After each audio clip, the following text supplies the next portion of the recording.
speaking for Robert and Kethra, my soul, and Michael, my oversoul, and of course my partner and best friend, Coca. Thank you for joining us. Together, we look forward to bringing Ancient Wings even closer to that still point that exists deep inside of each and every one of you. We come together like this to share our own insights and several adventures. It represents a relationship that is available to anyone. It's actually the birthright of your human self to coexist with your soul. You don't have to do anything to earn it, but you do need to allow it for that part of you to be present.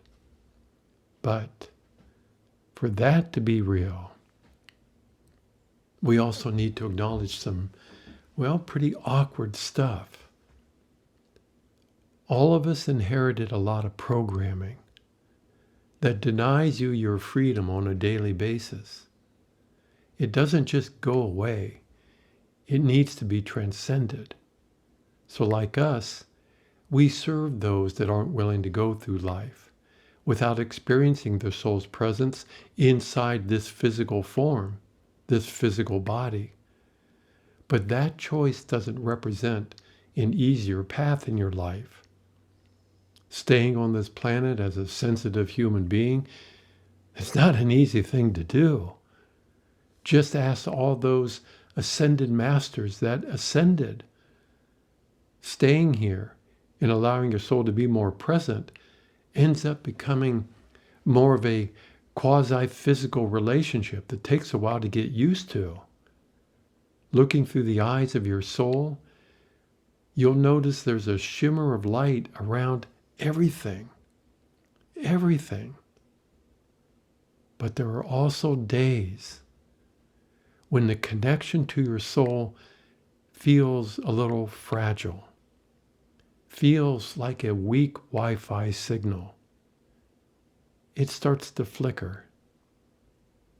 And during those times, maybe a past lifetime has surfaced, or maybe the physical body needs a little time to integrate all the changes. So with the help and guidance that I've received from the presence of Michael, I've learned that there is nothing more important in my life than to stay connected to my own energy. I learned to just stop if the connection doesn't feel stable. And let's start right there. Just stop. Stop doing, stop thinking, and start feeling the connection to your soul in a more conscious way. Perhaps by using your breath. With every time you breathe in, you feel more deeply connected to your soul. But the important thing here to remember is to just stop. Start to feel and allow your soul to be here with you. And then take a few deep breaths and allow your light to come forward from your soul. Speaking for me, if I'm feeling some disturbing elements from other parts of me, I don't ignore them by going mental. I acknowledge them, and then I accept them. That might be the hardest part, but that offers a degree of love that those other parts that feel a little awkward, they've never felt such a love, total acceptance of their presence. And then I offer my light as a soul being only can to help transform what isn't connected to that very light.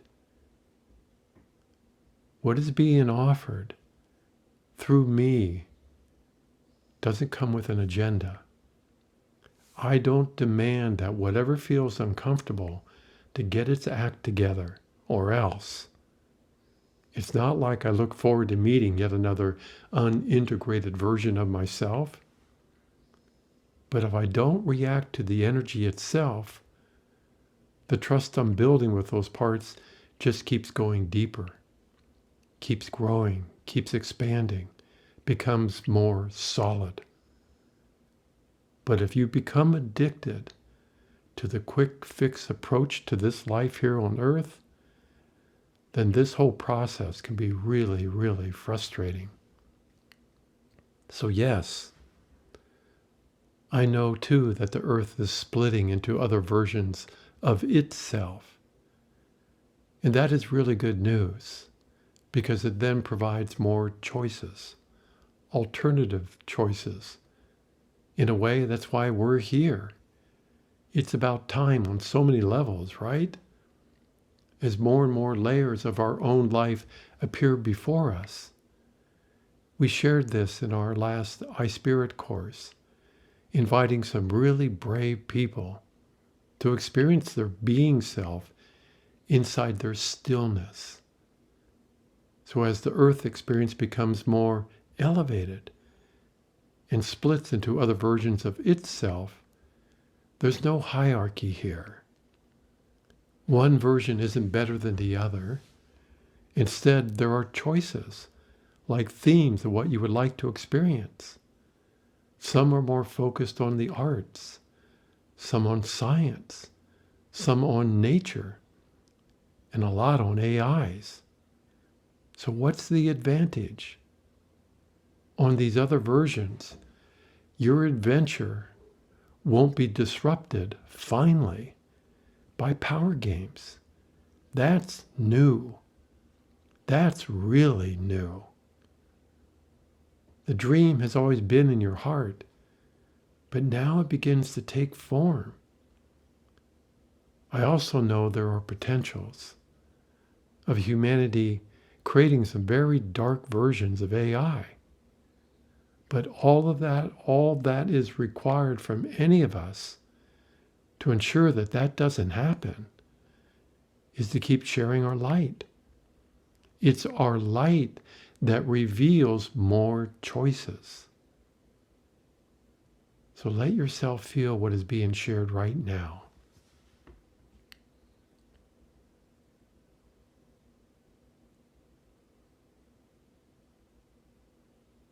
And just breathe with it.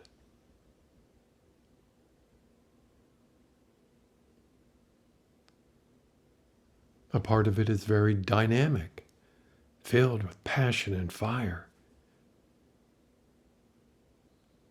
Another part is very serene, very still, very, very quiet,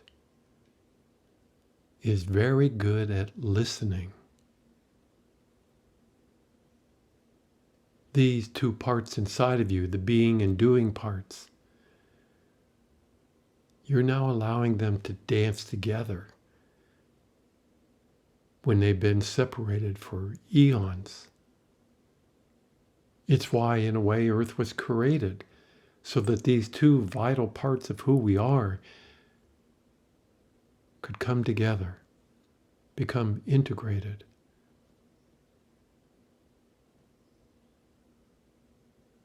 So let yourself feel what's coming up, because it'd be natural to feel, when they've been separated, some of the other energies that didn't feel so good because you were feeling separated.